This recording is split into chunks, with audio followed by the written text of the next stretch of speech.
სულ რამდენიმე წუთის წინ დასრულდა ბათუმის საქალაქო სასამართლოში ქართული ოცნების ყოფილი დეპუტატის ლუკა კურტანიძის სასამართლო პროცესი. 7 თვე პატიმრობა შეუფარდა მოსამართლე ლევან ყოლბაიამ ყოფილ ცოლზე ძალადობაში ბრალდებულ კურტანიძეს. ის სასჯელ ახსრულების დაწესებულებას დატოვებს თებერვალში. დღეს საკმაოდ ვრცელი სიტყვა ჰქონდა დაახლოებით 2 საათის განმავლობაში თავად კურტანიძეს. მის წარსულზე ილაპარაკა, თქვა რომ ხათუნა ძალიან უყვარდა და ამის გამო მილიონობით ლარის ღირებულების ქონება მოტყუებით გადააფორმებინა, თუმცა მან საბოლოოდ უარი უთხრა ცოლობაზე და ამის შემდეგ დაიწყო კონფლიქტები. დღეს კურტანიძე კიდევ ერთხელ ამტკიცებდა ცრემლნარევი ხმით, რომ ხათუნა მიქაცაძე მასზე ახდენდა ფსიქოლოგიურ ძალადობასაც, ერთგვარ ზეწოლასაც. გაიხსენა მთელი წარსული ისტორია 2014 წლიდან მოყოლებული და მოსამართლეს უთხრა, რომ მიუხედავად იმისა, რომ ძალიან კარგი პირობებია დღეს სასჯელ ახსრულების სისტემაში, არაჩვეულებრივი საკვები აქვს, არაჩვეულებრივი ციხეა ლაითურში და მას დიდ პატივს სცემენ. ის თხოვდა მოსამართლეს, რომ შრომა მიესაჯა მისთვის, საზოგადოებისთვის სასარგებლო შრომა, თუმცა საბოლოოდ, როგორც გითხარით, მხოლოდ 7 თვე მიუსაჯა მას მოსამართლე ლევან ყოლბაიამ. ხათუნა სჭირდება მე ვიყო ციხეში. მას ყველგან სარჩელი აქვს ჩემზე შეტანილი და არ უნდა რომ მივიდე სასამართლოში. ის მას შანტაჟებს. ქობულეთის სახლი უნდა მთლიანად და მერე გამოიტანს თურმე სარჩელს. მე რაც დავაშავებ თქვი, მოთმინებამ მიღალატა. მე შეტანილი მაქვს სარჩელები და ამ ფარგლებს იქით არ გავალ. ყველა დღე დაკარგულია, რაც მე ციხეში ვარ ეროვნული ნაკრებისთვის და სპორტ კომპლექსისთვის. მყავს 6 შვილი, 3 არასრულწლოვანი პენსიონერი ავადმყოფი დედა და ვერაფერს ვაკეთებ მათთვის. გთხოვთ, არ ვითაკილებ ამას. შანსი მომეცით, ეს იქნება სასარგებლო საქმიანობა, დასუფთავება თუ სხვა რამ. ამით შემოიფარგლოთ და მაგალითი ვიყო.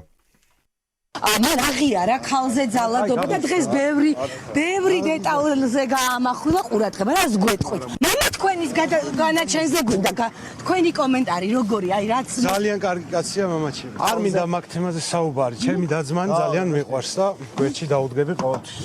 და მამა თქვენთან გააქვთ ურთიერთობა, იმიტომ წინა პროცესებზე იყო საუბარი, რომ მას ხახნო აცალეთ. განესაზღვრა 7 თვით თავისუფლების აღკვეთა.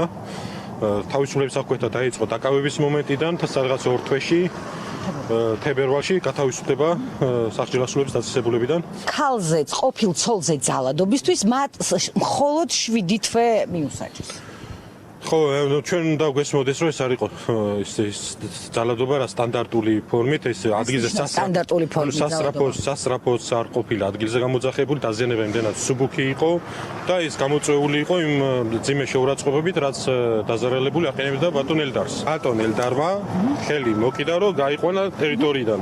არც უცემია სამოქალაქო დავა აქ, რამდენიმე სამოქალაქო დავა მქონებებთან დაკავშირებით, რაც პროცესზე ისაუბრა. თქვენ ხართ გარდა მისი უფლებადამცველს, ასევე მისი ამჟამინდელი ცოლის ძმაც და როგორია თქვენი პოზიციაც ამ ყველაფრის პარალელურად სამოქალაქო დავას მისი ოჯახიც აგრძელებს და თქვენი და ბატონი ელდარი აგრძელებს სამოქალაქო დავას, ითხოვს იმ ჩუქების ხელშეკრულების გაუქმებას, რომელიც გაუკეთა ხალბატონ ხათუნას. მიგვაჩნია, რომ ეს მოტყუების გზით გადავიდა ხალბატონ ხათუნას და სამოქალაქო ამდელობა გვაძლევს იმის შესაძლებლობად, რომ ამ ყველაფრის ვითარების გათვალისწინებით მოვითხოვოთ ის, რომ თავდაპირველ ერთპიროვნულ ესაკუთრეს დაუბრუნდეს აღნიშნული უძრავი ქონებები. პროკურატურა მოსამართლე ყოლბაიას გადაწყვეტილებას სააპელაციო სასამართლოში გაასაჩივრებს.